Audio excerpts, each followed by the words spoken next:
শোনো ঠাকুর, তাহলে ওই কথাই রইলো। দেখো যেন কোনো ভুলচুক না হয়। ঠিকঠাক কাজ করলে ভালো বকশিস পাবে, কেমন?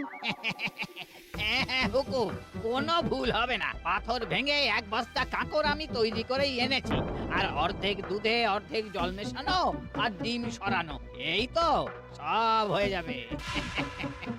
হ্যাঁ, তবে দেখো গোপাল যেন এর টের না পায়।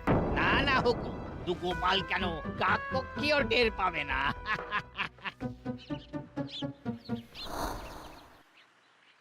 যাক বাবা, এবার শুধু জিনিসের দামটা মহারাজকে বাড়িয়ে বললেই কাজ হাসির।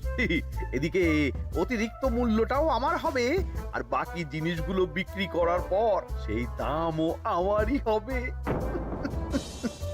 এই নাও গো ঠাকুর, সব জিনিস নিয়ে চলে এসেছি, একবার মিলিয়ে নাও দেখি। ঠিক আছে গোপাল দাদা, এখনই সব দেখে নিচ্ছি।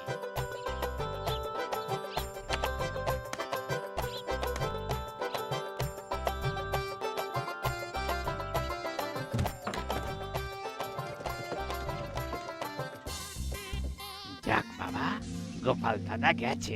এবার মন্ত্রী মশাইয়ের কথা মতো সব করলেই কেল্লা ফতে।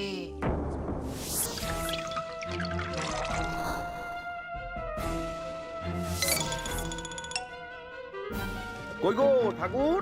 এই তো হুকুম, আপনার কথা মতো সব কাজ হয়ে গেছে। ওই দেখুন, ওখানে জিনিসগুলো রাখা আছে, আপনি নিয়ে যেতে পারেন।